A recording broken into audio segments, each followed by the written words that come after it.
Have you ever felt paralyzed by a decision, frozen in doubt, desperately waiting for some unmistakable sign from heaven that never arrives? You're standing at a crossroads. Maybe it's about leaving a job that's draining your soul, ending a relationship that no longer serves you, or taking a financial risk that could change everything, and you find yourself looking up, pleading for clarity, for just one clear message from God telling you which way to go. But instead of divine certainty, you're met with what feels like crushing silence, and that silence amplifies the doubt until it becomes deafening. If you've ever experienced this agonizing weight, you're not alone. And what I'm about to reveal might completely transform how you experience divine guidance in every area of your life. The truth is, we've been taught to search for God's voice in all the wrong places. From our earliest memories, we've been conditioned to believe that divine wisdom comes from somewhere outside ourselves, from religious authorities, from ancient scriptures, from the heavens above, from anywhere except the one place where it's been speaking all along. This fundamental misunderstanding is why so many of us feel spiritually abandoned precisely when we need guidance the most. Has this ever happened to you? You face a critical choice about your career, your health, your finances, or your relationships, and instead of hearing clear direction, you're overwhelmed by conflicting thoughts, second-guessing every option, tormented by the fear of making the wrong decision. The doubt becomes so intense that it paralyzes you completely, and in that paralysis, you convince yourself that maybe you're not spiritual enough, not worthy enough, not devoted enough to deserve God's guidance.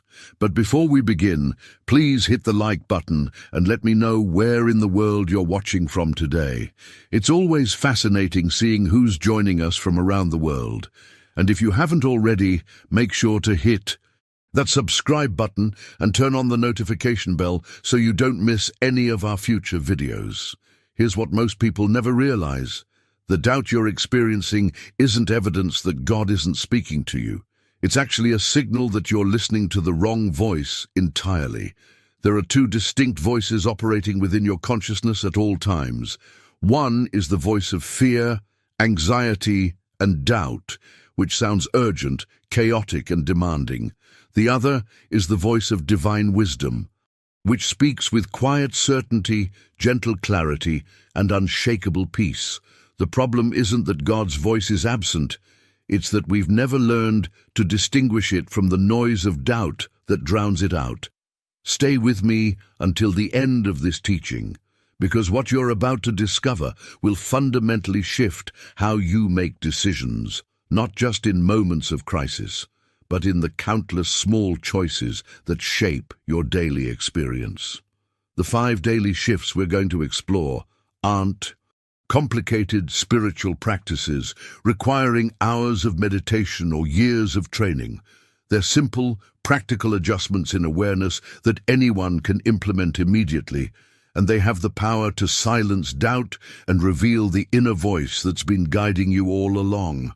Now, I want to go even deeper into what makes this transformation so radically different from everything else you've tried. The voice you've been seeking in the clouds, in church buildings, in the words of spiritual teachers, and sacred texts has been closer to you than your own heartbeat this entire time. Think about that for a moment.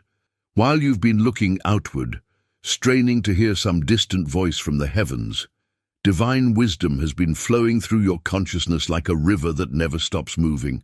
The kingdom of heaven isn't a destination you need to reach through years of spiritual practice or religious devotion. It's not reserved for saints or mystics or those who've achieved some elevated status. It's already inside you right now, in this very moment, whether you're aware of it or not. This revelation changes absolutely everything about how you approach decisions. Most of us have been taught that accessing divine guidance requires tremendous effort, longer prayers, deeper meditation, more intense devotion, stricter discipline. We exhaust ourselves trying to become worthy enough, spiritual enough, pure enough to finally deserve God's attention. But here's the hidden truth that might actually surprise you. The straining itself is creating the very problem you're trying to solve. The harder you try to grasp divine wisdom through sheer force of will, the more internal noise you create that drowns out the gentle voice already speaking within you. It's like trying desperately to remember someone's name. The more you force it, the more elusive it becomes. But the moment you relax and stop pushing, it surfaces effortlessly.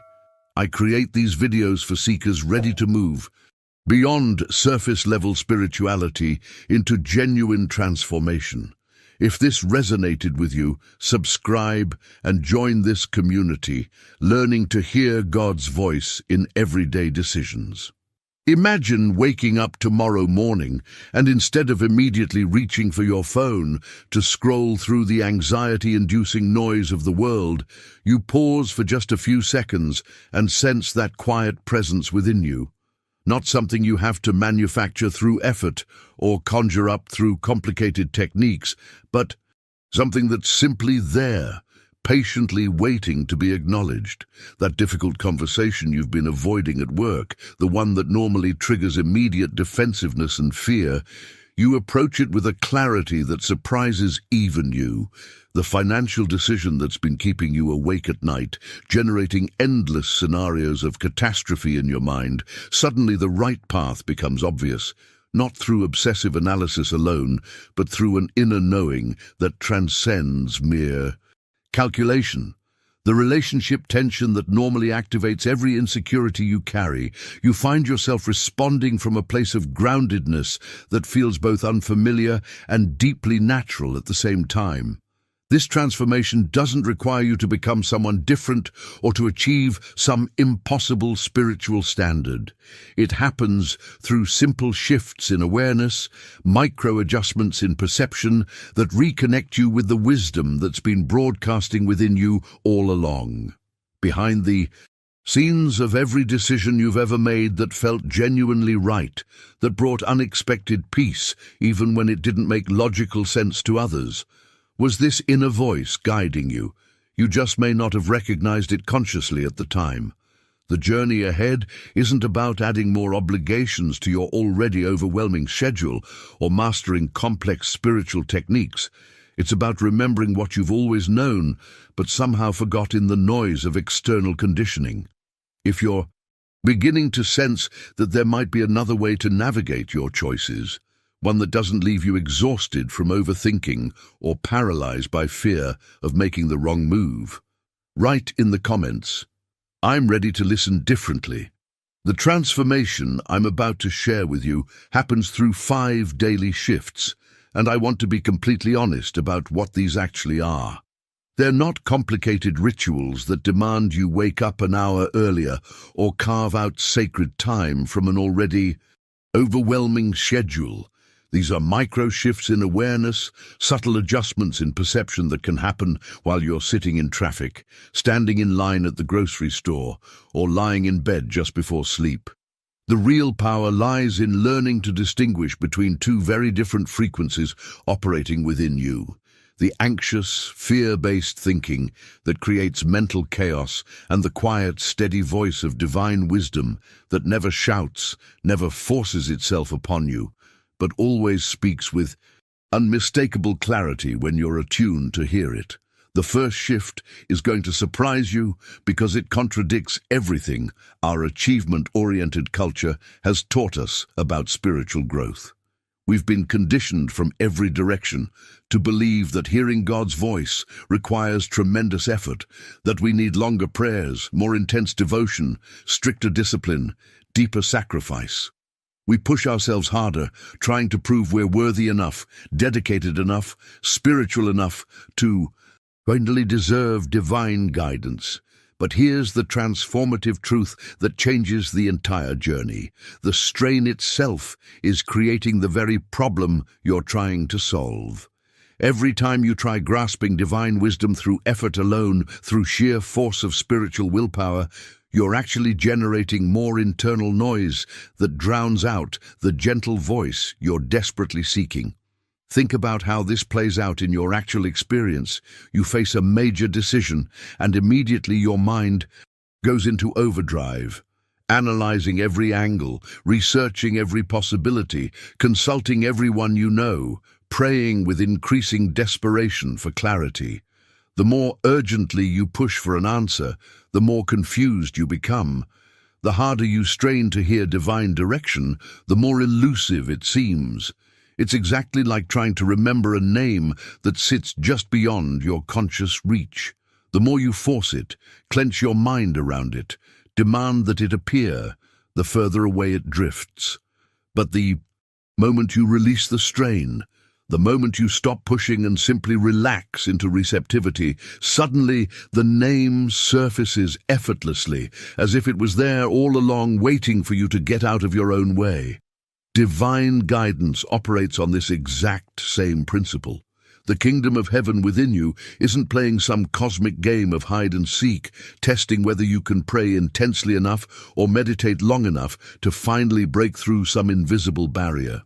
The wisdom you need is already broadcasting continuously, like a radio station that never goes off the air, transmitting on a frequency that becomes crystal clear the moment you stop straining and simply recognize what's already present. This shift from effort to awareness, from forcing to allowing, from achieving to receiving, fundamentally changes how you experience every decision point in your life.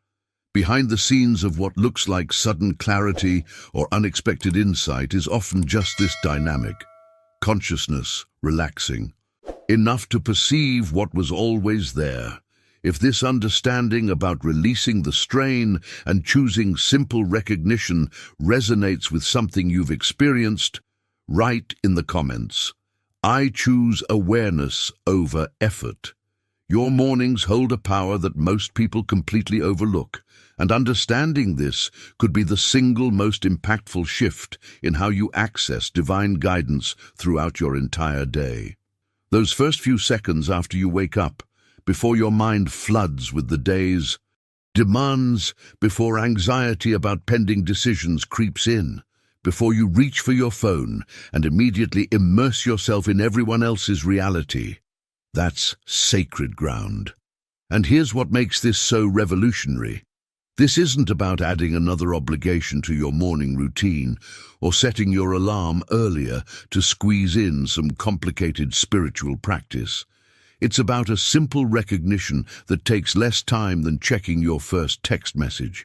Before your feet even touch the floor, tomorrow morning, pause for just one breath and silently acknowledge this truth: the kingdom of heaven is within me right now, and divine guidance is my natural state of being. These aren't magical incantations or empty words you're repeating mindlessly. They're recognition statements that align your awareness with reality, establishing a foundational frequency that colors everything that follows. That meeting where you need to make a difficult decision, you enter it already anchored in divine wisdom, rather than operating from anxiety. The conversation that usually triggers your most reactive patterns, you approach it from a completely different foundation. The financial choice that normally paralyzes you with fear, you navigate it with access to clarity that your panic-driven mind simply cannot perceive. What most people get completely wrong about spiritual practice is thinking that transformation requires intensity and drama. We live in a culture obsessed with breakthrough moments and life-altering peak experiences, so we approach our spiritual growth the same way.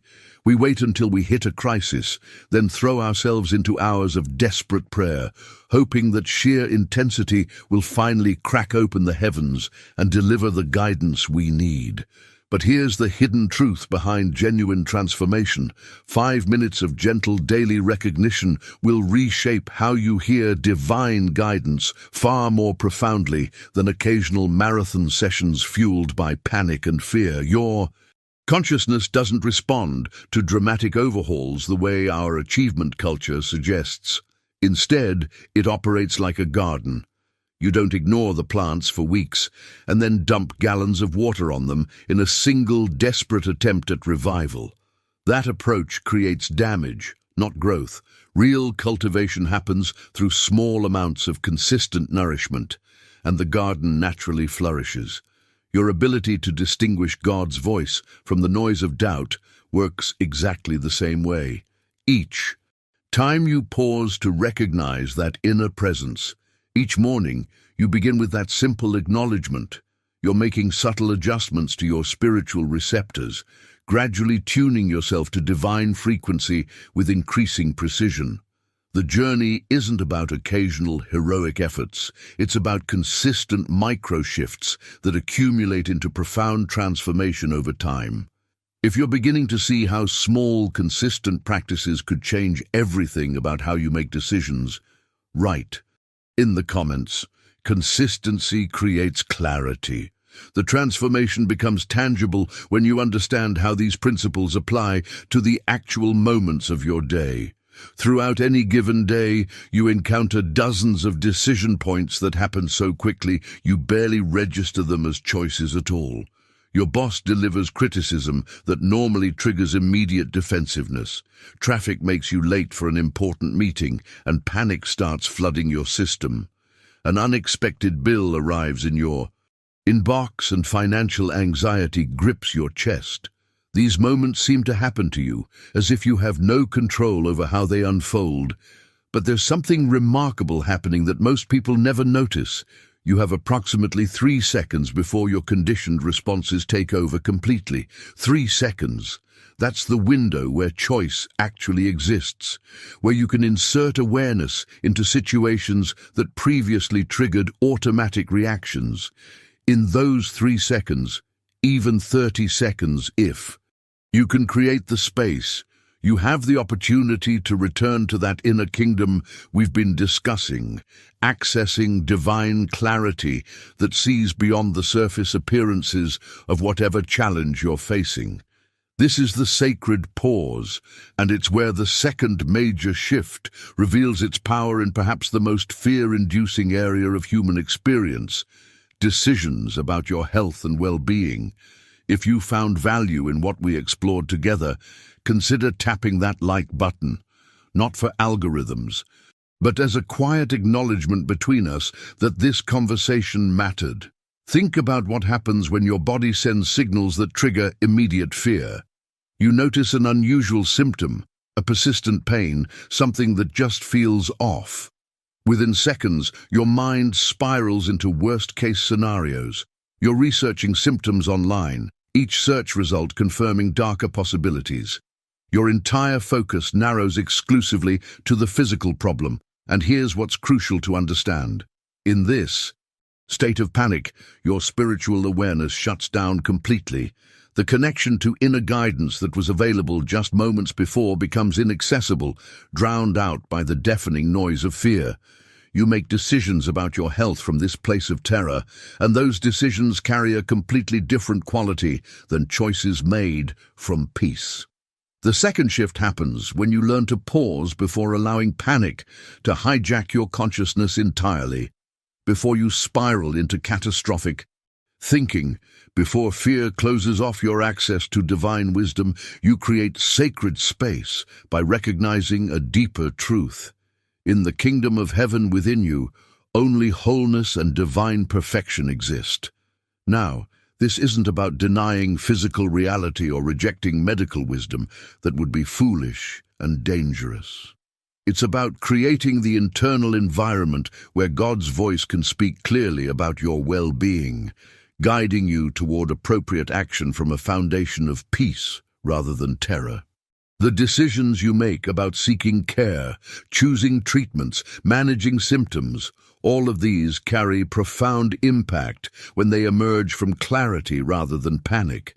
Behind the scenes of what many call healing is often this exact dynamic: consciousness aligned with divine wholeness, creating pathways for well-being that remain completely blocked when fear dominates awareness. If you've experienced how fear can completely shut down your ability to hear clearly in health situations, write in the dear comments, "Peace guides my healing." This same principle of creating sacred pause before fear takes over becomes absolutely critical in another area, where panic drowns out divine guidance more quickly than almost anywhere else: your relationship with money and provision. Financial concerns trigger something primal within us, activating survival instincts that create such intense internal static that hearing God's voice becomes virtually impossible. You check your bank balance and feel your chest tighten. An unexpected expense arrives and panic floods your entire system. Your income suddenly decreases and you're making desperate decisions from a place of scarcity and urgency that completely overrides any access to spiritual wisdom. The third shift happens when you learn to move from scarcity consciousness to recognizing abundance from the kingdom perspective. Divine substance isn't limited by what's currently in your account, or what the economy is doing, or what your employer decides. It's infinite and omnipresent, and here's what revolutionizes your financial experience. Your actual encounter with provision primarily reflects your consciousness, not just external economic conditions. This doesn't mean positive thinking magically creates money, or that you ignore practical financial planning. That would be naive. It means that when you bring kingdom awareness to money decisions, you access divine intelligence that sees possibilities your anxious, scarcity-focused mind simply cannot perceive. Picture yourself sitting at your kitchen table with bills spread out in front of you, and the numbers just don't add up. Your old pattern would spiral immediately into catastrophic thinking, losing sleep over scenarios that haven't even happened. But when you've cultivated this shift in consciousness, something fundamentally different occurs. You pause and recognize that divine wisdom sees solutions beyond what your panic can access. You still take practical action, you still address the situation responsibly, but you're doing so from transformed awareness that allows creativity and opportunity to emerge. Behind the scenes of what others might call breakthrough or unexpected provision is often just this dynamic: consciousness aligned with abundance, expressing itself through practical circumstances in ways that logic alone could never predict. The fourth shift addresses perhaps the most emotionally complex area of human experience: your relationships. Think about your most challenging relationship right now. Maybe it's your spouse who seems to trigger every insecurity you carry, a parent whose approval you've been seeking your entire life, or a colleague whose behavior constantly sparks frustration. Your conditioned response focuses entirely on what's wrong with them, how they need to change, why they're making your life difficult, what you wish they would finally understand. But here's the hidden truth that changes relational dynamics. The catalyst for transformation isn't finding perfect people or waiting for others to finally become who you want them to be.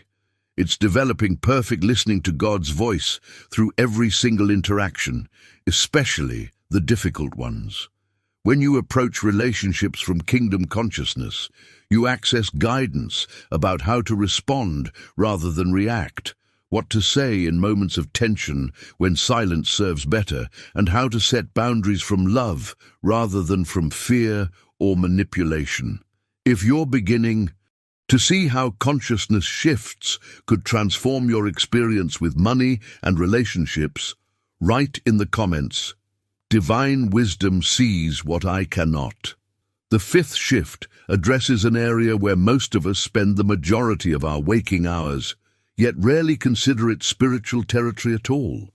For most people, their professional environment represents a complete spiritual dead zone, where divine presence seems distant, irrelevant, entirely disconnected from the practical demands of getting work done. The pressure of deadlines, office politics, performance expectations, competition, all of this creates such a dense frequency of stress that any awareness of God's voice gets completely drowned out.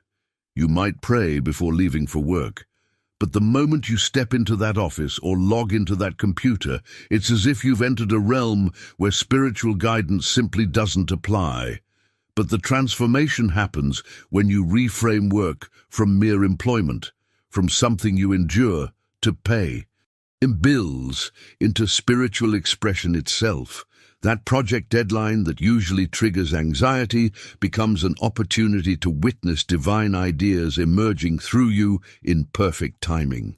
That difficult colleague who normally sparks immediate frustration becomes a chance to perceive the kingdom within both yourself and them, accessing wisdom about how to navigate the dynamic rather than just reacting to their behavior. This shift doesn't require changing careers or finding spiritually oriented employment. It happens through bringing presence to whatever work you're already doing, recognizing that divine creativity can express itself through spreadsheets and sales calls just as readily as through traditionally spiritual activities. The impact extends far beyond productivity metrics to transform the actual quality of your daily experience. And behind the scenes of truly innovative work is often exactly this dynamic: unlimited intelligence flowing through consciousness that's open enough to receive it. As kingdom consciousness matures through consistent practice of these 5 shifts, something precious emerges that goes beyond any specific benefit in health, finances, relationships, or career. You awaken to an authentic peace that doesn't depend on circumstances being perfect, on everything going your way, or on finally having all your problems solved. This isn't the artificial calm that comes from temporarily having everything under control. It's a foundational tranquility that transcends whatever situation you're facing. Financial setbacks still require practical action and wise decision-making, but you navigate them without the paralysis of fear that used to shut down your ability to think clearly. Relationship difficulties still need to be addressed, conversations still need to happen, boundaries still need setting, but you approach them without the emotional reactivity that used to make everything more complicated and painful. The hidden truth here is profound. When you position yourself to hear God's voice clearly through these daily shifts, what you discover isn't just guidance about specific decisions, though that certainly flows more readily. What emerges is something deeper, an unshakable foundation that remains steady, regardless of external conditions, becoming the ground from which all your decisions arise. If you're sensing how this foundation of peace could transform not just your decisions, but your entire experience of life, write in the comments, "Peace is my foundation." Now, I want to be completely honest with you about what this journey actually demands, because the pathway to silencing doubt and hearing God's voice clearly requires something that challenges everything our instant gratification culture has conditioned us to expect. This transformation unfolds through consistent commitment regardless of immediate results. This isn't a weekend workshop that produces instant enlightenment or a 21-day challenge that permanently transforms your awareness in one dramatic sweep. The journey is different for everyone, and understanding this removes so much unnecessary frustration and self-judgment that derails people before they ever experience the breakthrough waiting just beyond their impatience. Some people begin practicing these 5 shifts and experience remarkable changes within weeks, suddenly finding clarity in decisions that used to paralyze them, sensing divine guidance with a certainty they've never felt before. Others practice diligently for months before significant shifts become visible in their actual experience. A few grow impatient when miracles don't materialize on their preferred timeline and abandon the practice altogether, never discovering what was just beginning to emerge beneath the surface of their awareness.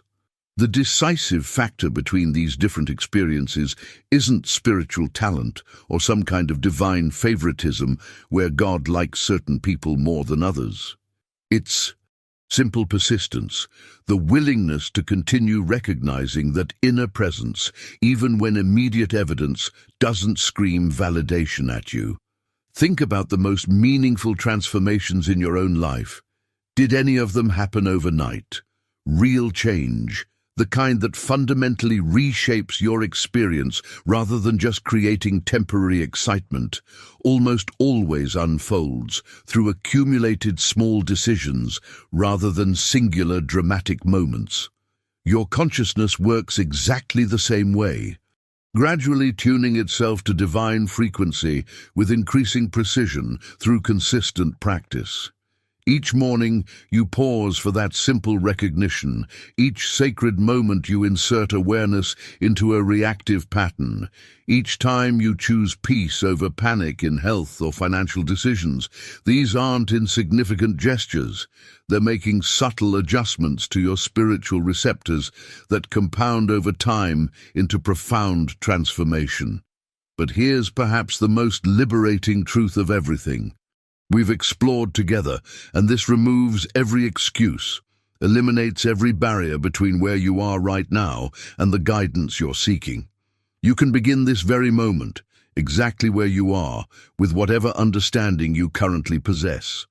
You don't need to master complex theology first, or accumulate years of meditation experience, or achieve some elevated spiritual status before you're qualified to hear God's voice. The kingdom of heaven exists within you right now, at this very moment, exactly as you are. Even 3 seconds of genuine acknowledgement creates space for divine clarity to emerge through whatever decision you're facing. Your ability to hear divine guidance isn't something you need to build through years of arduous effort. It's something you simply recognize as already complete within your consciousness, already broadcasting, already available to you in this breath. If you're ready to begin this journey right now, without waiting for perfect conditions or more. Spiritual preparation. Write in the comments, "I begin today." If you've stayed with me through this entire journey, you're exactly the kind of person this message was meant to reach. There's something in you that's already awakening to these truths, already recognizing the divine presence that's been speaking within you all along. That recognition brought you here, and it's going to continue guiding you forward in ways you can't even imagine yet. I create these videos for people like you seekers, who are ready to move beyond surface-level spirituality into genuine transformation, into actually hearing God's voice in the practical, everyday decisions that shape your life. If this teaching resonated with something deep inside you, if even one insight shifted your awareness, I'd love for you to subscribe and join this community of people learning to live from this consciousness. Each video we explore together translates these profound spiritual truths into steps you can actually implement today, not someday when you're more ready or more spiritual. If this message felt like it was speaking directly to your heart, if you sense you were meant to hear this today, write in the comments, "This message was meant for me." Your acknowledgement, your story, your recognition might be exactly what another person scrolling through needs to hear to begin their own awakening. There's real power in declaring these truths, even if it's just through a few typed words. And if you found value in what we explored together, if this conversation created even a small shift in how you understand divine guidance, consider tapping that like button, not for algorithms or numbers, but as a quiet acknowledgement between us that this conversation mattered, that these truths still have power to transform lives in our distracted, anxious world. There's a video right here about maintaining this connection to divine guidance, even when life gets overwhelming, when circumstances seem to contradict everything we've discussed today. It's a natural continuation of this journey, showing you how to sustain this awareness through the challenges that inevitably arise. Click and continue with me over there as we go deeper into living from this consciousness. Until we meet again, remember, The kingdom of heaven is within you right now, and God's voice is already speaking. You're simply learning to recognize what has always been true. My friends, we have lived under a great misunderstanding. For generations, the world has been taught that life is something you must push, something you must build, something you must force into alignment through personal strength. And because of that misunderstanding, men and women rise each morning already exhausted, already burdened, already fearing what the day will demand of them. They rise believing life is theirs to manage, theirs to control, theirs to repair, and yet this belief, cherished as normal, is the very source of humanity's suffering. For the personal self, the self that wakes with its plans and fears and burdens, is not the self that lives. It is the imitation. It is the shadow that has mistaken itself for the substance. The truth, which has been whispered by the masters and demonstrated by those who have touched the inner kingdom, is that life is not lived by a personal self. Life is lived by the infinite presence expressing itself as you. And until this is understood, until this is felt in the silence of your being, you will continue to grind your way through days that were meant to flow, not strain. You will continue to seek supply where supply does not exist. You will continue to pursue peace where peace cannot be found. You will continue to believe that you must make your way through the world as a separate creature cut off from the source that formed you. But listen carefully. There is no separation. There is no life apart from God, no mind apart from God, no activity apart from God. The belief that you must live by your own effort is the belief that hides the kingdom. It is the veil over the presence. It is the root of all fear. And the moment you release that belief, even for a second, a softness begins to enter the consciousness, a stillness, a recognition that perhaps you are not here to struggle at all. Perhaps you are here to yield. My friends, we have lived under a great misunderstanding.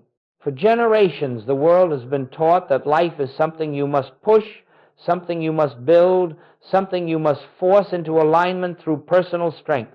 And because of that misunderstanding, men and women rise each morning already exhausted, already burdened, already fearing what the day will demand of them.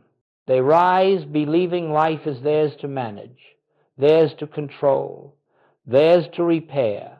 When you understand this, you begin to see that the grind you have accepted as normal was never your destiny. It was only the dream of a false identity. And as that identity loosens its grip, even slightly, the presence begins to shine through. A new rhythm begins to operate you. A new intelligence begins to direct you. And you discover that the day unfolds not because you have forced it, but because you have allowed divine activity to become the living of your life. This is the invitation before us today, to move from the weary effort of the personal self into the effortless grace of the Christ that abides within. It is not theoretical. It is not poetic. It is the most practical truth you will ever learn. It is the truth upon which your peace rests, your supply rests, your healing rests, your entire experience rests. And once recognized, it changes the nature of life itself. Now, let us look more closely at what it is that exhausts us, what it is that wears down even the strongest among us. It is not the world. It is not the work. It is not the responsibilities or the demands placed upon us. No, my friends, the burden lies in the one who believes he must carry all of this by himself. The strain is born of a false sense of identity, an identity that claims, I must get, I must achieve, I must protect, I must survive. This is the false self, the imposter, the mental concept of a me separated from its source. This false self, this mental image, is always working, always planning, always anticipating, always fearing. It knows only reaction. It knows only defense. It believes it must hold the universe upon its shoulders, and because it believes this, it lives in perpetual tension. It never rests. It never trusts. It never yields. And so it grinds through life, pushing without harmony, striving without peace, acting without guidance. This false self, this mental image, is always working, always planning, always anticipating, always fearing. It knows only reaction. It knows only defense. It believes it must hold the universe upon its shoulders, and because it believes this, it lives in perpetual tension. It never rests. It never trusts. It never yields. And so it grinds through life, pushing without harmony, striving without peace, acting without guidance. The grind begins the moment you say, I must. The grind begins the moment you say, I alone. The grind begins the moment you forget the source and imagine yourself separated from it. Look gently within, and you will see the truth of this. Every moment of anxiety arises from the belief that you, the personal you, must control the outcome. Every moment of fear arises from the belief that you, by your own will, must keep yourself safe. Every moment of exhaustion arises from the belief that you, by mental force, must accomplish what only the presence can do. This is the invitation before us today, to move from the weary effort of the personal self into the effortless grace of the Christ that abides within. It is not theoretical. It is not poetic. It is the most practical truth you will ever learn.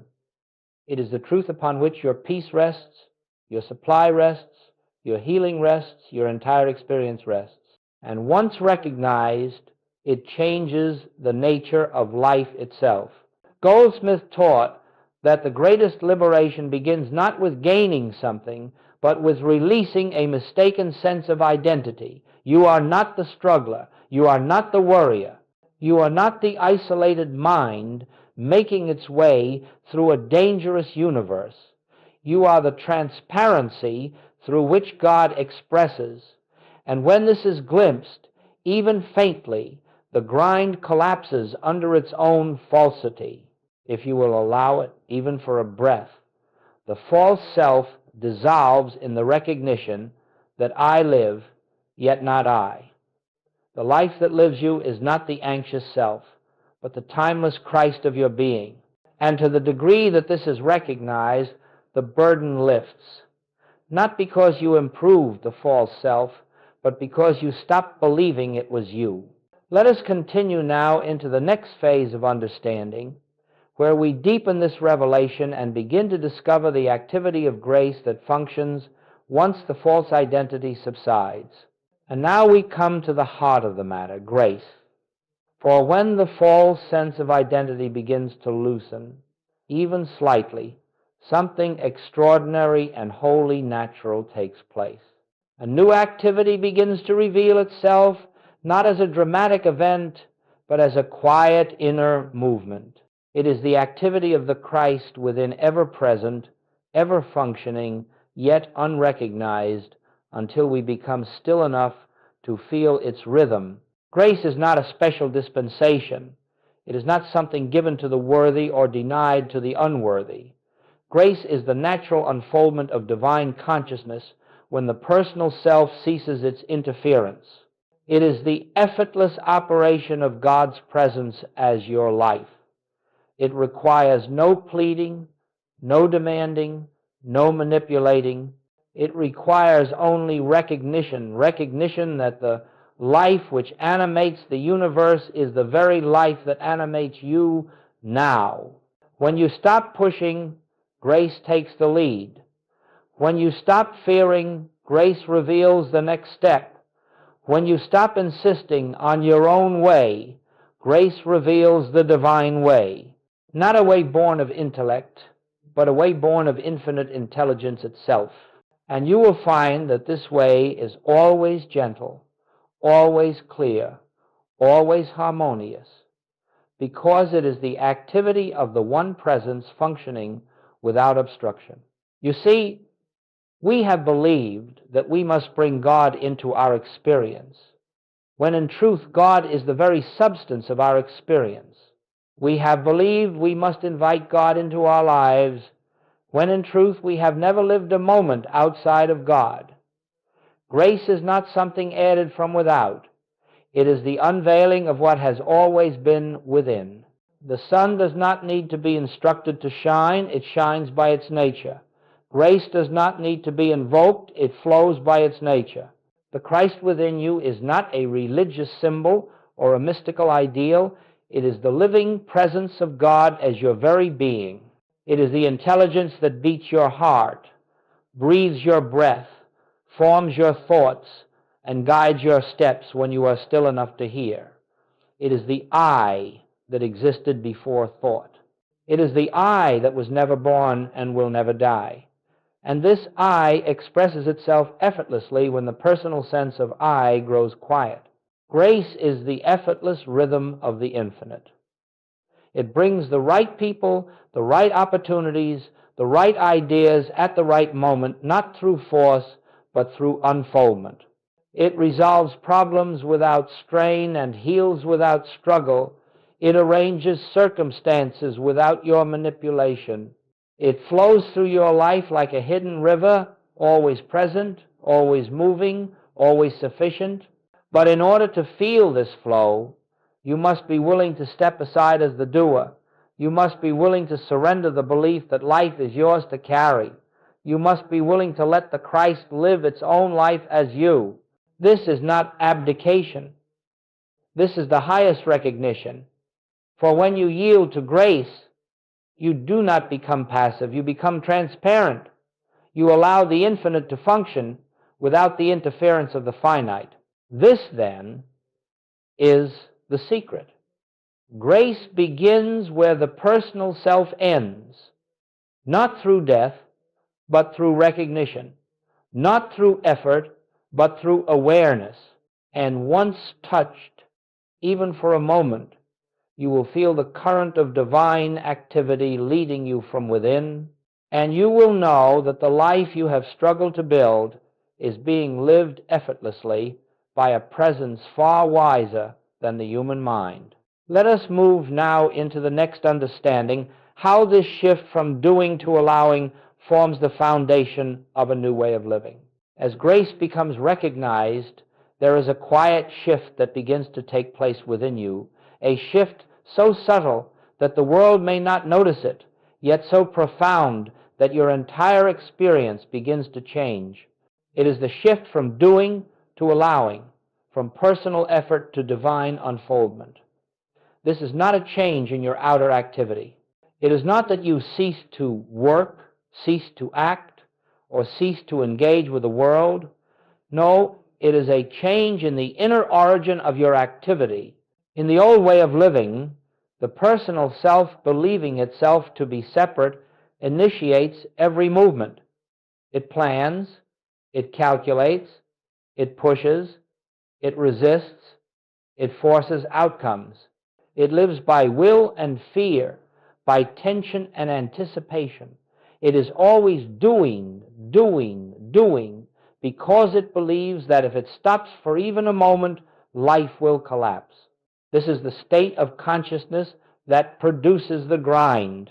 But in the new way, in the way of grace, you discover that you do not live life. Life lives you. You become an instrument, a transparency through which divine intelligence expresses. You begin to feel that every true action arises from within, not from compulsion or fear, but from a deep inner stillness. Action flows when needed, silence flows when needed, and both arise from the same source, not from the personal mind, but from the Christ within. This shift does not make you ineffective, it makes you precise. It does not make you slow, it makes you aligned. You do not drift through life, you move with clarity, because your activity is not self-directed, but God-directed. Goldsmith often said, "I work, yet not I." And this is the essence of allowing, The ego does not disappear. It simply ceases to claim authorship. The personal self becomes the servant of the divine rather than the attempted master of life. In this state, your thinking becomes lighter. You stop wrestling with decisions because decisions reveal themselves. You stop worrying about outcomes because outcomes unfold naturally. You stop forcing solutions because solutions come through grace. Life begins to feel less like a struggle and more like an unfolding story, a story written by an intelligence greater than anything the human mind could contrive. This orientation transforms everything. When you need to speak, the words come. When you need to act, the impulse arises. When you need guidance, the inner knowing appears. When you need rest, the body quiets. When you need supply, the channel opens. And in this way, you discover the truth. Harmony is the natural order of a life lived from the Christ. The disharmony you once fought against was never in the world. It was in the belief that you were the doer. As that belief dissolves, the grind dissolves with it. Allowing is not passive. Allowing is the highest form of trust. It is the recognition that the infinite is capable of running its universe without the interference of your anxious planning. It is the realization that your only responsibility is to be still, receptive, transparent, to let the inner activity of God express itself through your thoughts, your actions, your words, your day. And so a new question arises. How do we establish this orientation each morning before the world rushes in and the mind reclaims its old habits? This leads us naturally into the next phase of our understanding, the morning foundation, the sacred beginning of a day lived by grace. Now, let us turn to the sacred beginning of each day, for the way you meet the morning determines whether you walk the day in grace or in struggle. Most individuals rise and immediately step into mental activity. Before their feet touch the floor, they are already planning, already fearing, already calculating how they will meet the hours ahead. Their first act of the day is to return to the old identity, the one who must make life happen by worry and effort. My friends, the only true preparation for the day is not organizing your tasks, but preparing your consciousness. For if your consciousness is filled with the awareness of God, the day will unfold in harmony regardless of activity. If your consciousness is filled with fear, the day will unfold in tension regardless of how carefully you plan it. When you awaken, before you engage with a single thought of the world, pause, become still, let the mind settle like water after a storm. Do not reach for the phone. Do not reach for the clock. Do not reach for the concerns that try to claim your attention. Reach inward. In that moment of silence, recognize, truly recognize that I and the Father are one, not as a statement to believe, but as a truth to rest in. Acknowledge that today you are about to walk is not your day at all. It is God's day, lived as you. The work ahead is not yours to push through. It is the divine activity unfolding in its own way, through its own law, in its own rhythm. Sit quietly with this recognition. Feel the presence, not as a feeling in the body, but as the silent awareness behind thought. This presence is not near you, it is you, not separate from you, expressing as you. The more deeply you rest in this realization, the more the false self dissolves, and the more the Christ becomes the actor of your day. This morning, recognition does not need to be long. It does not require chanting, affirmations, or mental exercises. 5 minutes of true awareness is worth more than 50 minutes of mental effort. Even 1 minute of genuine recognition is enough to open the channel through which grace flows.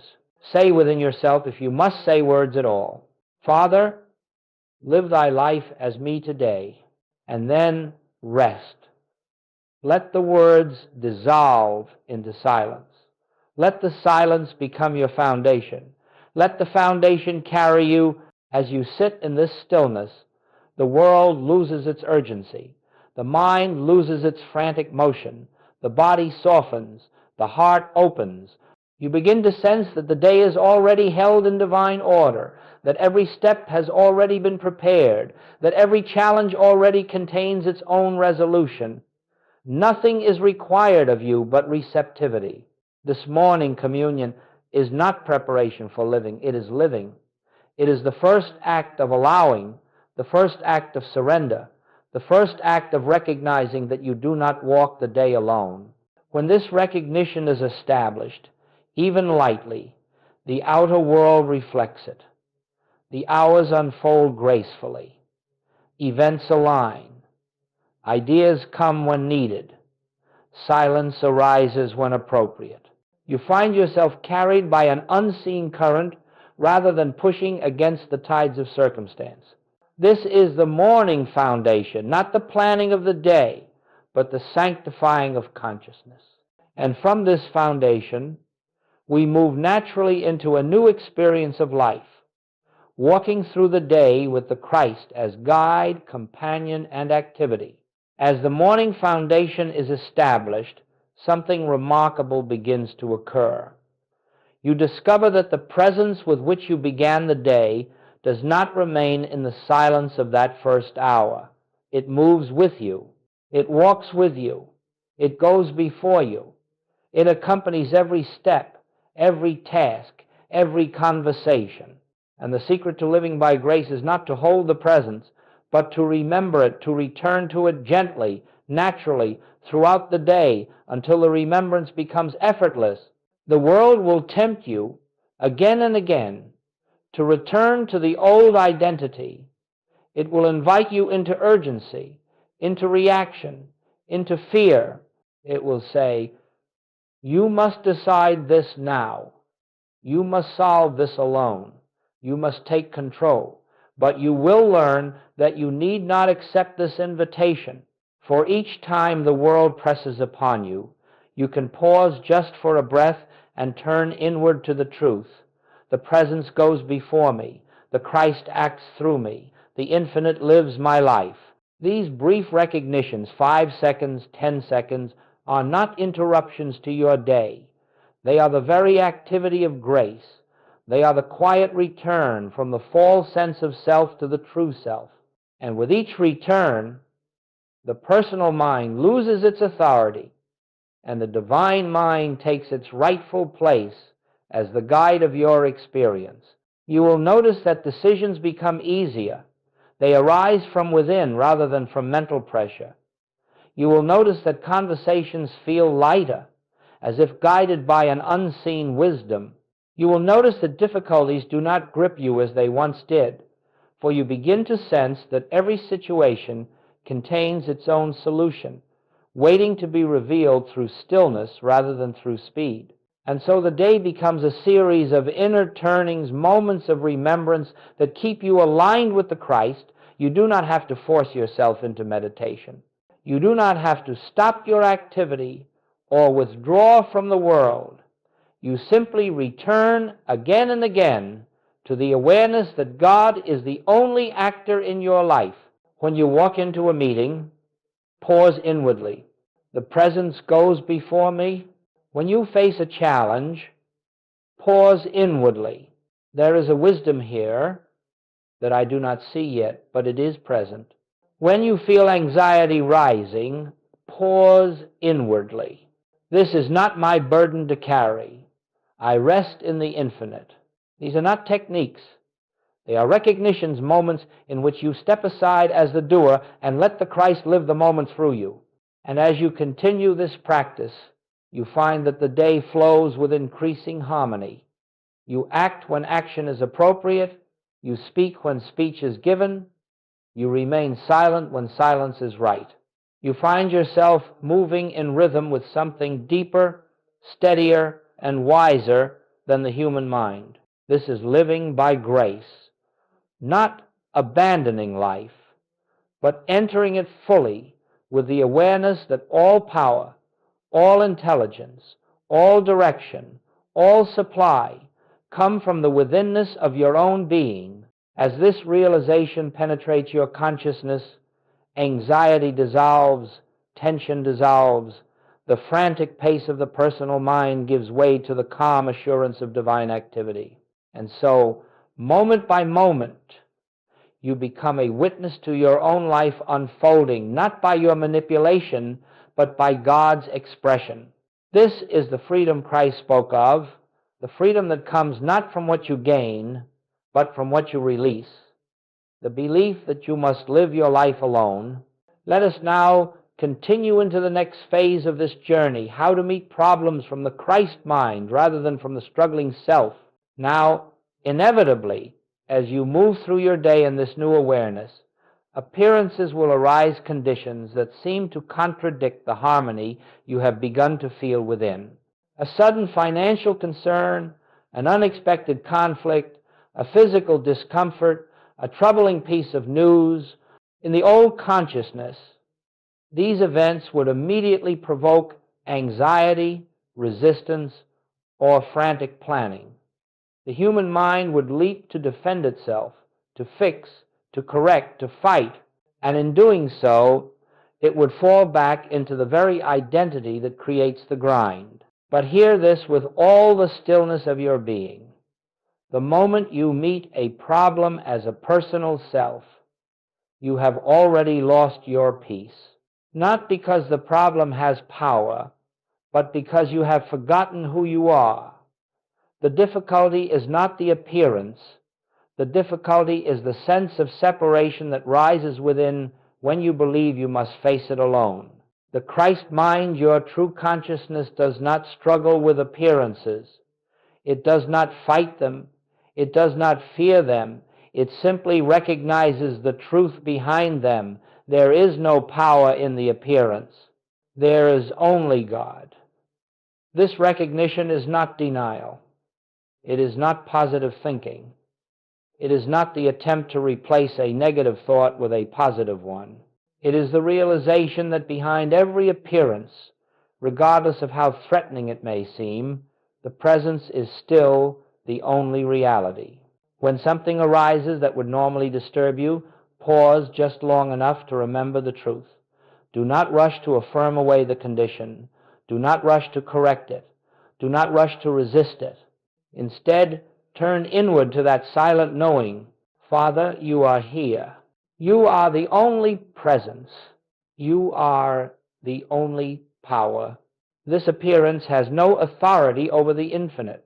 In that moment of recognition, the false belief begins to dissolve.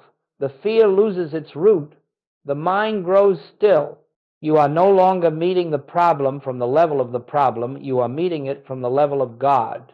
This does not mean the outer condition instantly vanishes, though sometimes it will. It means that its power over you is broken. It means that you no longer respond from fear, but from inner clarity.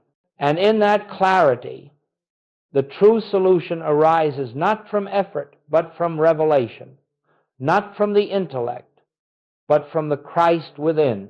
For every appearance contains its own answer, waiting to unfold when you cease trying to force one.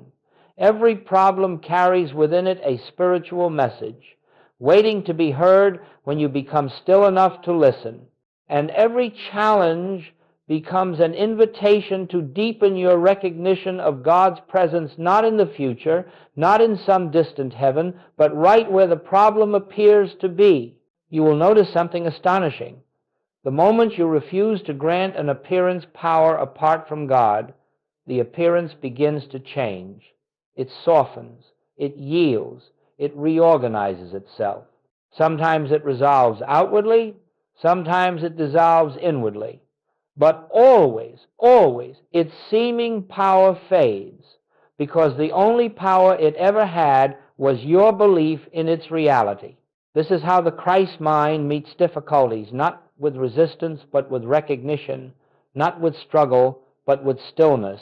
And as you practice this, you discover that problems no longer accumulate as they once did. They lose their grip, they lose their drama, they lose their urgency. They become what they always were, shadows without substance, dissolving in the light of awareness. From this understanding, we move naturally into the next stage of our journey, how grace, once recognized and allowed, quietly reorganizes the entire structure of your life.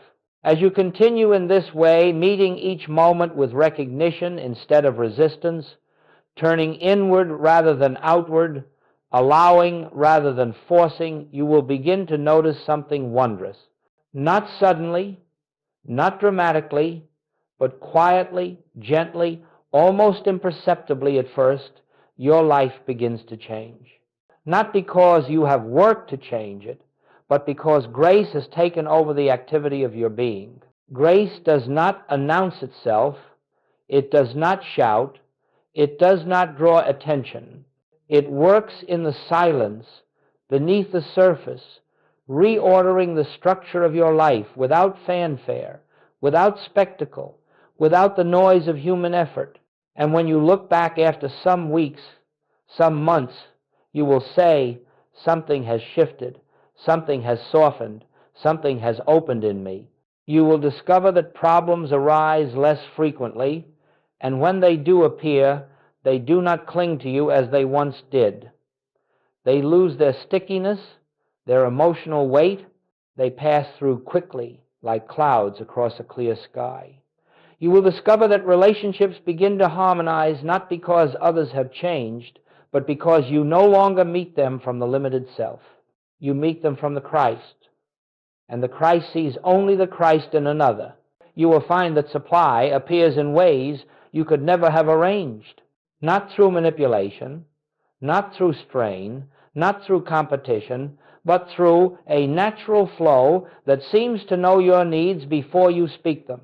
You will find that ideas come to you without effort, that inspiration rises without force, that solutions reveal themselves without struggle.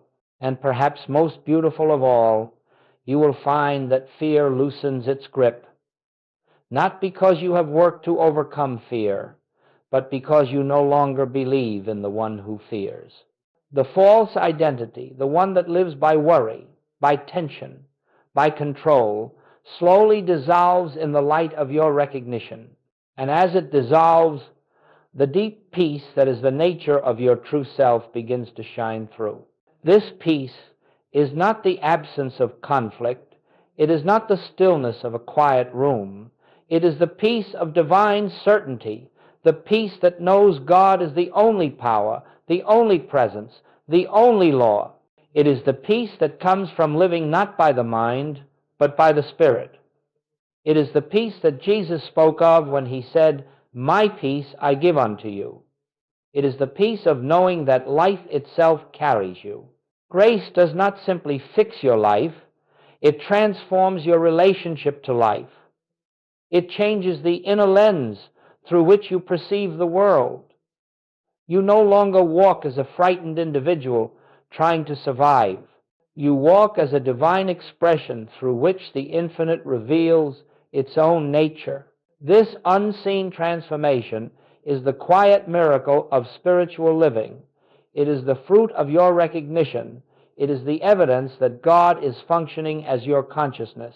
And once this transformation begins, it does not stop. It deepens, it widens, it expands into every area of your being, your thoughts, your emotions, your actions, your relationships, your work, your health. You come to realize that life is no longer something happening to you, life is happening through you. And this realization carries you gently into the next stage of our unfolding, the high art of living entirely by grace, especially when circumstances seem most challenging. And so, my friends, we come to the close of this contemplation, not as an ending, but as a beginning, an opening through which you may step into a new way of living. For what we have explored together is not theory, not philosophy, not another spiritual technique to add to the burden of the personal self. It is a revelation of truth. It is the unveiling of the life that has been living you since the beginning. It is the invitation to step out of the grind and into grace. You were never meant to carry the weight of your own existence. You were never meant to force your way through life with fear as your compass and effort as your only tool. All of that belongs to the false identity, the one who believes itself separate from God. But the truth is that you have never been separate, not for a moment, not in your greatest struggle, nor in your deepest confusion. The presence has always been here, closer than breath, closer than thought, living you, sustaining you, loving you. Grace is not something you must earn. Grace is not something you must deserve. Grace is the very nature of your being. It is the rhythm of the infinite expressing itself as your life. And the moment you turn inward, even slightly, to acknowledge this presence, grace becomes active in your experience. It takes over where your effort ends. It guides where your mind falters. It supplies where your fear trembles. It heals where your belief sees limitation. You need not perfect this practice. You need not master anything. You need only recognize the truth behind all appearances. Recognize the presence that lives you. Recognize the Christ that is your own being. Each recognition, no matter how small, dissolves a layer of the old identity and reveals a greater measure of the life you were always meant to live. So as you step from this moment into the rest of your day, carry this knowing gently within you. You do not walk alone. You do not act alone. You do not think alone. The Father within you doeth the works. Rest in this truth. Yield to it. Trust it. Let it become the foundation of your morning, the companion of your noon, the peace of your evening. Let every breath remind you, I and the Father are one. When this becomes your living awareness, the grind evaporates and grace becomes the atmosphere in which you move. And so I leave you with this gentle invitation, not as a command, not as a discipline, but as a remembrance of what is already true. Live by grace, live from the Christ within. Let God be the life of your life, and you will discover a freedom the world cannot give and a peace the world cannot take away. The journey does not begin tomorrow. It does not begin when you feel ready. It begins now with your next breath, your next moment of stillness, your next willingness to remember the presence that has never left you. Thank you, beloved friends, for walking this truth with me today. Have you ever felt like God is a distant figure, separated from your daily life by an unbridgeable chasm? Like your prayers are messages sent into an empty void, with no certainty they're even being received? What if I told you that the greatest spiritual misunderstanding of our time isn't about what God wants from you, but about where God actually is? This fundamental misconception has kept countless sincere seekers trapped in a cycle of spiritual frustration, constantly reaching outward for what has always been present within. Has this ever happened to you? You face a crisis, perhaps a health scare, financial trouble, or relationship conflict, and immediately begin praying intensely, begging God for intervention, yet feeling that divine help remains frustratingly out of reach? You're not alone. This experience is nearly universal because we've been taught to look in the wrong direction entirely. The revolutionary understanding I'm about to share with you today transforms not just your spiritual practice, but every aspect of your daily life. The kingdom of heaven, that divine reality we've been seeking, is not a distant realm waiting for us after death. It's not a reward for good behavior or spiritual achievement. It is, as Joel Goldsmith profoundly taught, a state of consciousness that exists within you at this very moment. But before we begin, please hit the like button and let me know where in the world you're watching from today. It's always fascinating seeing who's joining us from around the globe, and if you haven't already, make sure to hit that subscribe button and turn on the notification bell so you don't miss any of our future videos.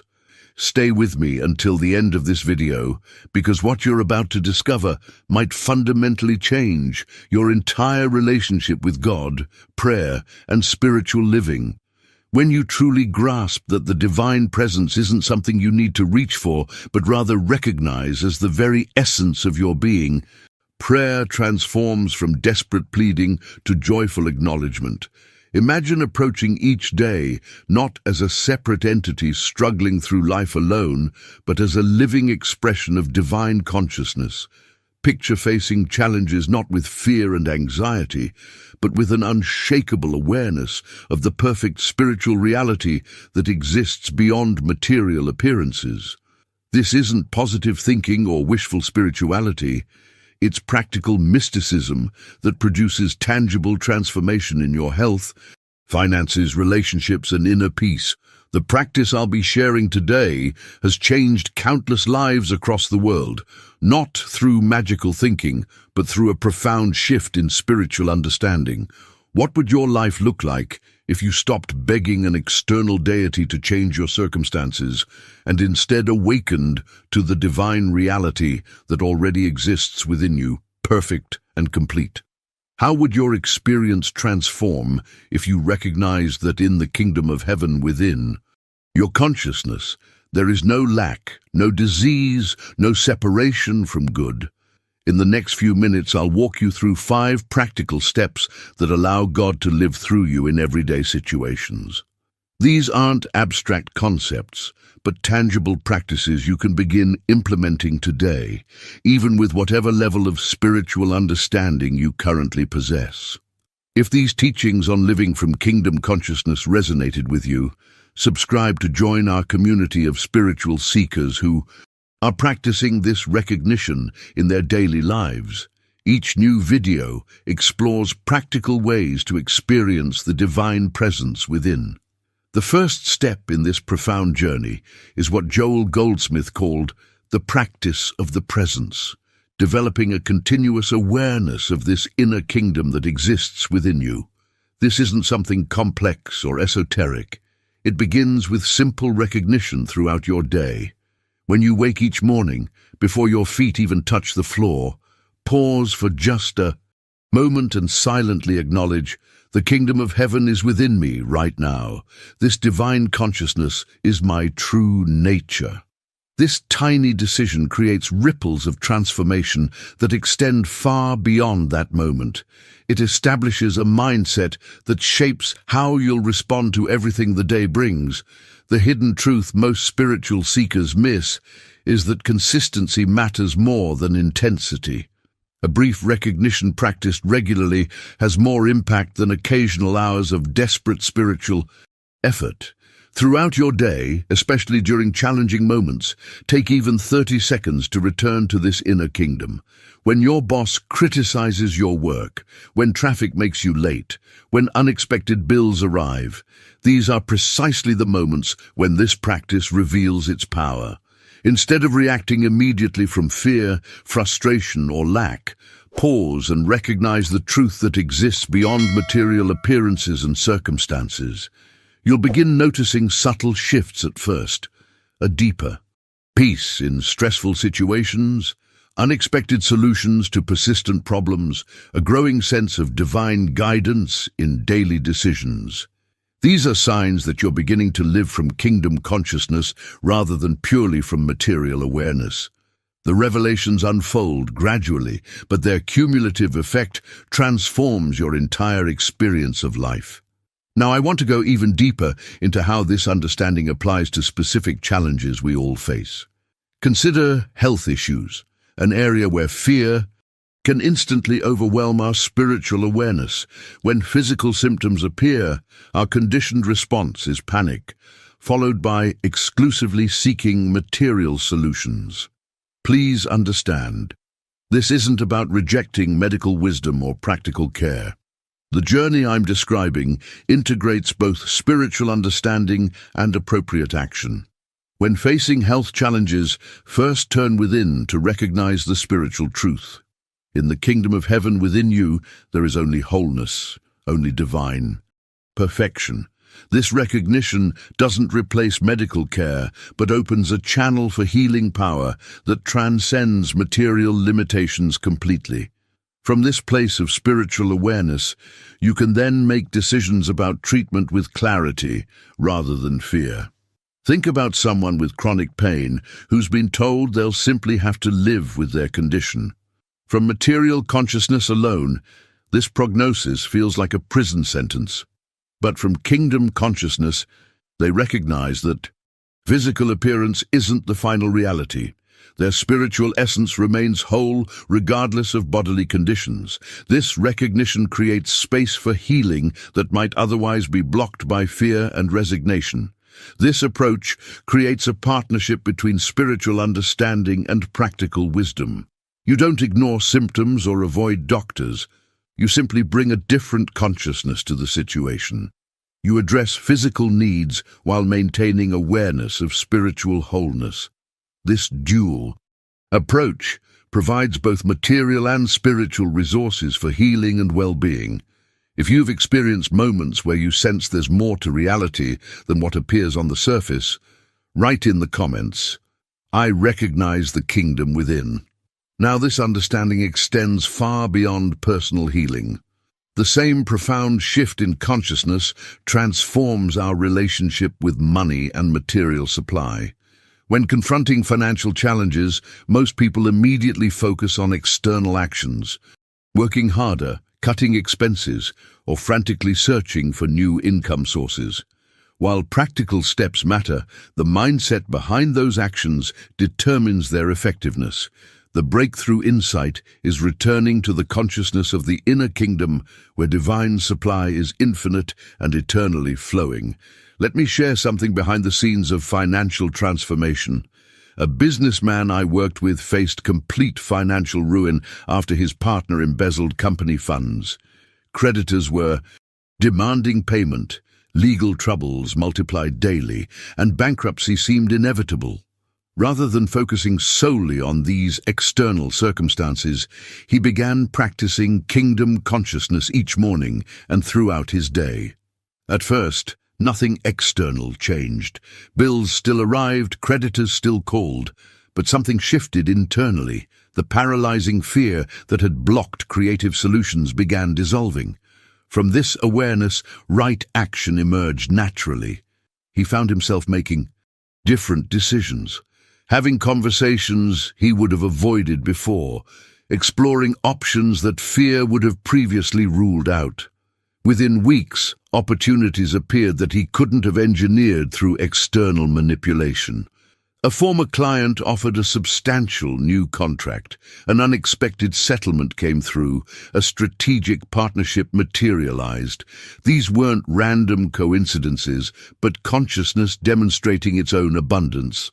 The pathway to complete financial recovery opened up, not through force or struggle, but through spiritual recognition and understanding.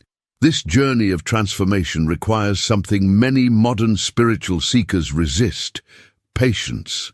In our world of instant results, we expect immediate spiritual breakthroughs. The hidden truth is that this transformation develops gradually over weeks and months of practice. You won't master this understanding overnight, and that's perfectly natural. Joel Goldsmith himself spent years developing this consciousness through meditation, study, and practical application. What matters is that you begin today with whatever level of understanding you currently possess. The consistency of your practice matters far more than its initial perfection. Some days you'll maintain kingdom consciousness beautifully. Other days you'll forget completely and spend hours in anxiety before remembering the kingdom within. This inconsistency isn't evidence of failure, but the normal rhythm of spiritual development. Consider how a child learns to walk. There are many falls for each successful step at first, yet with persistence, walking eventually becomes effortless. The same principle applies to spiritual awareness. Each time you return to kingdom consciousness after forgetting, you're strengthening that awareness. The path isn't linear. It includes plateaus and even apparent setbacks, but the overall trajectory moves toward increasing spiritual recognition. The profound impact comes in recognizing that you aren't creating this kingdom through positive thinking or willpower. You're simply recognizing what has always existed within you, waiting for your awareness. This revelation transforms spiritual practice from effortful self-improvement to joyful discovery of your true nature. If you've ever experienced the frustration of spiritual growth seeming too slow, write in the comments, "I'm embracing divine timing." The beauty of this practice becomes even more evident when we consider how it transforms our relationships with others. One of the most beautiful aspects of this spiritual journey is learning to recognize the subtle transformations that signal your growing awareness. While we often look for dramatic breakthroughs or miraculous interventions, the true revelations come in quieter moments. As you practice returning to kingdom consciousness, notice the subtle shifts first. A deeper peace in situations that would have previously triggered stress, unexpected solutions appearing for persistent problems, and a growing sense of divine guidance in daily decisions. These might seem like small changes, but they represent a fundamental shift in perspective. You're beginning to live from kingdom consciousness rather than purely from material awareness. It's like learning to see with new eyes. The world hasn't changed, but your perception of it has transformed completely. Where you once saw only problems, you now recognize opportunities. Where you once felt separation from good, you now experience divine presence. A woman in our community described this shift beautifully. After practicing kingdom consciousness for several months, she realized one day that her constant anxiety about the future had been replaced by a quiet confidence. Not because her external circumstances were more secure, they weren't, but because her awareness of the inner kingdom had become more consistent. This didn't mean she never experienced fear or worry again, but those emotions no longer dominated her consciousness or dictated her decisions. To continue this journey of spiritual discovery together, hit that subscribe button below. I'm committed to sharing these transformative principles in ways that you can apply immediately to your relationships, work, and inner peace. The secret pathway to experiencing these subtle shifts is persistence through the initial challenges. This is where many spiritual seekers stumble. They begin this practice with enthusiasm, expecting immediate, dramatic results. When those instant miracles don't materialize, they conclude the approach doesn't work and abandon it prematurely. The critical insight is understanding that spiritual development follows natural laws, just as physical growth does. Think about planting a garden. When you place seeds in soil, nothing visible happens immediately. For days or even weeks, you see no evidence of growth. If you grew impatient and dug up the seeds to check on them, you'd interrupt the very process you're trying to foster. Spiritual practice works similarly. The initial work happens beneath the surface of your awareness, creating a foundation for visible transformation that appears in divine timing. Those who persist through this initial phase discover something far more valuable than instant gratification, an inner resource that sustains them through everything life brings. They develop a spiritual resilience that isn't dependent on circumstances being perfect. They find an unshakable peace that remains steady even when external conditions fluctuate wildly. A businessman shared with me that after 6 months of consistent practice, he faced a crisis that would have previously sent him into panic and despair. Instead, he found himself responding from kingdom consciousness automatically, without the effort it had required earlier in his journey. The practice that had once seemed difficult had become his natural state. This represents the maturation of spiritual awareness. What begins as conscious effort gradually becomes spontaneous expression. If you're committed to discovering the kingdom within, regardless of how long it takes, write in the comments, "I'm in this for the long journey."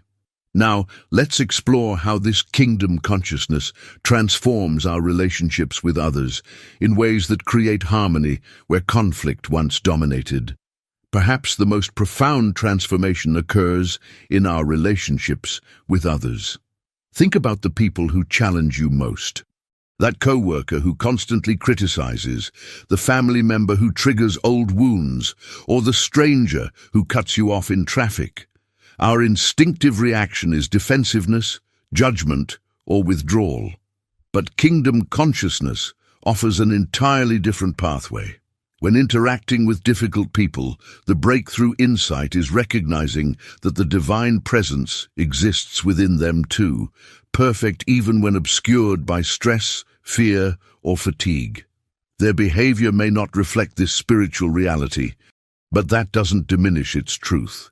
This recognition isn't about excusing harmful actions, but about seeing beyond the surface to the deeper reality. Imagine returning home after a challenging day to find your partner irritable and distant. From material consciousness, you'd likely react defensively or withdraw emotionally. But from kingdom consciousness, you recognize that they're dealing with their own challenges, that the divine presence within them remains perfect even when obscured. This recognition allows you to respond with compassion rather than escalating the tension. I witnessed this transformation in a corporate environment where two executives had been locked in conflict for months. After one began practicing kingdom consciousness, the entire dynamic shifted. Rather than reacting to perceived attacks, she began seeing her colleague through spiritual eyes, recognizing the pressure he was under and the divine intelligence operating even through his challenging personality. Without a single conversation about their conflict, the relationship transformed as her perception shifted. The revelation many spiritual seekers miss is that living from kingdom consciousness doesn't mean escaping daily challenges, but meeting them from a spiritual foundation. This isn't about floating above human experience in some mystical bubble. It's about engaging fully with life's complexities while maintaining awareness of the spiritual dimension behind all appearances. The authentic journey includes both successes and setbacks. Some days you'll maintain spiritual awareness beautifully throughout challenges. Other days you'll fail completely and spend hours in anxiety or anger before remembering the kingdom within. This inconsistency isn't evidence of failure, but the normal rhythm of spiritual development. Just as a child learning to walk falls many times before mastering the skill, your spiritual awareness strengthens through both successes and apparent failures. Behind the scenes of spiritual growth, each return to kingdom consciousness after forgetting builds neural pathways that make this awareness increasingly natural. What initially requires conscious effort gradually becomes your default perspective. The businessman who once struggled to maintain spiritual awareness for even minutes eventually finds it becoming his natural state throughout the day. The decision to practice kingdom consciousness transforms ordinary moments into opportunities for spiritual recognition. Washing dishes becomes a meditation on divine presence. Traffic delays offer space for inner communion. Challenging conversations become invitations to see beyond appearances to the spiritual reality within others. Life itself becomes your spiritual practice.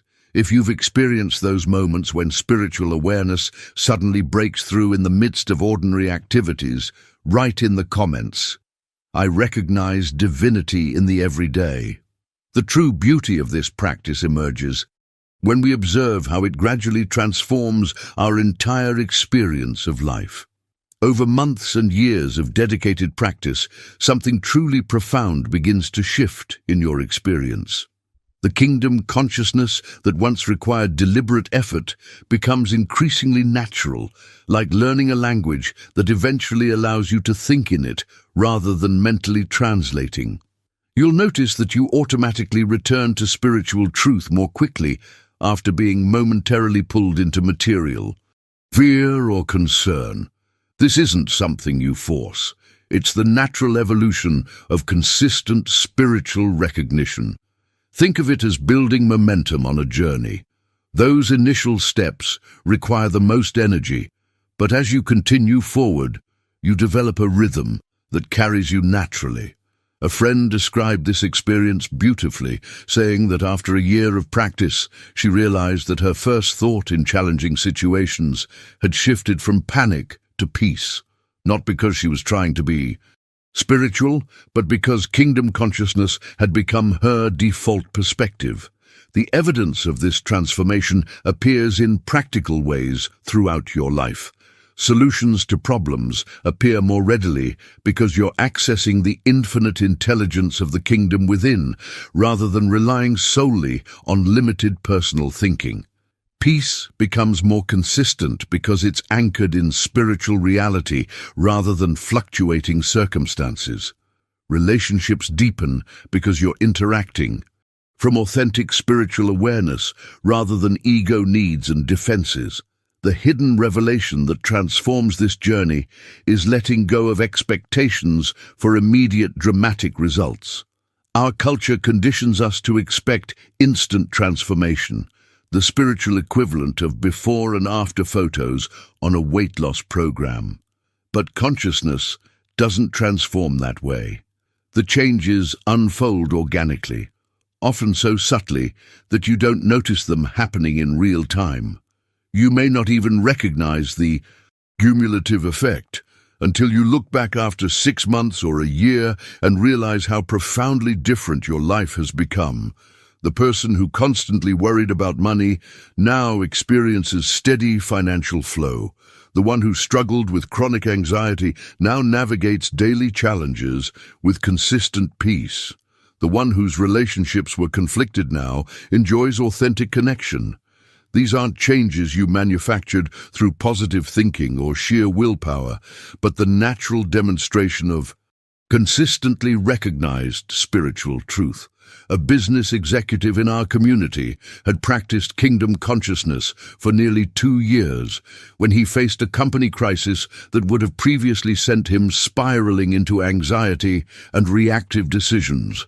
Instead, he found himself responding with clarity, creativity, and confidence that surprised even him. Later, reflecting on the experience, he realized that no single dramatic breakthrough had occurred. Rather, thousands of small recognitions had gradually transformed his entire mindset. This represents the authentic path of spiritual development, not spectacular leaps, but steady, consistent recognition that accumulates into profound transformation. The process resembles the changing of seasons rather than the flipping of a light switch. You don't create these changes through force or mental manipulation. You simply allow what already exists in consciousness to express itself through your experience with increasing clarity. If you've noticed subtle but meaningful changes in how you respond to life's challenges after consistent spiritual practice, write in the comments, "I see the gradual unfolding." Now let's explore how this kingdom consciousness transforms your creative expression and work life in ways you might never have imagined. One of the most remarkable transformations occurs in your professional life. As kingdom consciousness becomes your natural state, work shifts from being merely a means of survival to an authentic expression of divine creativity flowing through you. This isn't just a nice spiritual idea. It manifests in tangible ways that transform your entire relationship with your career or business. A designer in our community described this shift beautifully. Where she once struggled for inspiration, constantly fighting creative blocks and deadline pressure, she now experiences a natural flow of ideas because she's tapped into infinite intelligence rather than relying solely on personal ability. Her work became not just more productive but more fulfilling, an expression of spiritual essence rather than ego achievement. The behind-the-scenes revelation is how this consciousness transforms your relationship with challenges. Obstacles that would have previously overwhelmed you begin to feel like interesting puzzles to solve from spiritual awareness. A project deadline that once triggered anxiety now becomes an opportunity to witness divine ideas emerging in perfect timing. A difficult client interaction that would have sparked defensiveness becomes a chance to recognize the kingdom within both yourself and the other person. This doesn't mean work becomes effortless or that challenges disappear. Rather, you meet those challenges from an entirely different mindset. You're operating from abundance rather than scarcity, from creative possibility rather than limitation, from spiritual partnership rather than isolated struggle. The impact of this shift extends far beyond productivity metrics to transform the very quality of your daily experience. Now, I want to go even deeper into what may be the most significant breakthrough on this journey.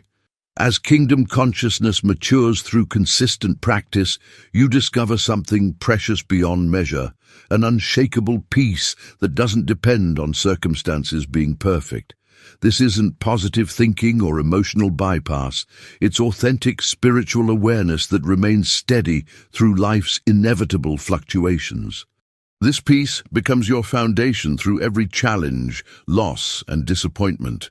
When financial setbacks occur, you still take practical action, but without the paralysis of fear. When relationships face difficulties, you address them directly, but without the drama of emotional reactivity. When health concerns arise, you seek appropriate care, but without being consumed by worry about outcomes. A woman who had practiced kingdom consciousness for several years faced the unexpected loss of a spouse. Friends were amazed at her response, not an absence of grief, but a profound peace that coexisted with natural sorrow.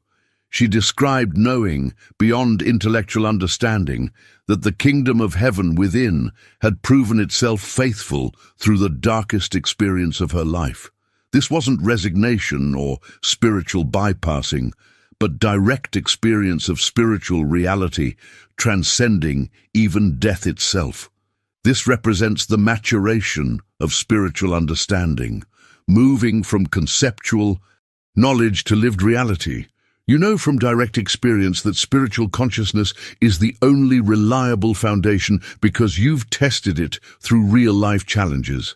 Material conditions fluctuate constantly, but inner truth remains eternally steady. This doesn't make you immune to human emotion, but provides a deeper context for those emotions, like waves on the surface of an ocean that remains undisturbed in its depths. If you've experienced moments of inexplicable peace, even amid difficult circumstances, write in the comments, "I've felt the kingdom's steadiness." The pathway to this transformation requires something that most spiritual seekers are unwilling to give: consistent commitment, regardless of immediate results. Let's be honest about what this path truly requires. The transformation we're discussing demands a level of commitment that most spiritual seekers are unwilling to make. This isn't a weekend workshop or a 21-day challenge that produces instant enlightenment. It requires daily practice even when you feel absolutely no immediate results, faith in spiritual truth when material appearances seem to contradict it completely, and patience through the sometimes painfully gradual development process. Joel Goldsmith taught this path to thousands of students worldwide throughout his ministry. Some experienced dramatic breakthroughs within months. Others worked diligently for years before significant changes appeared visibly in their experience. A few grew impatient and abandoned the practice when immediate miracles failed to materialize. The decisive factor wasn't spiritual talent or divine favoritism, but simple persistence, the willingness to continue recognizing spiritual truth regardless of apparent results. This commitment represents a fundamental paradigm shift in our approach to spiritual growth. Our culture has conditioned us to expect immediate gratification in every area of life, from instant downloads to same-day delivery. We bring this same expectation to spiritual practice, wanting instant enlightenment or immediate healing. The revelation that transforms your journey is accepting that spiritual development follows natural laws that cannot be rushed or circumvented. Just as an oak tree requires years to reach its full stature, consciousness unfolds according to its own divine timing. The profound insight is that you're standing at a choice point right now.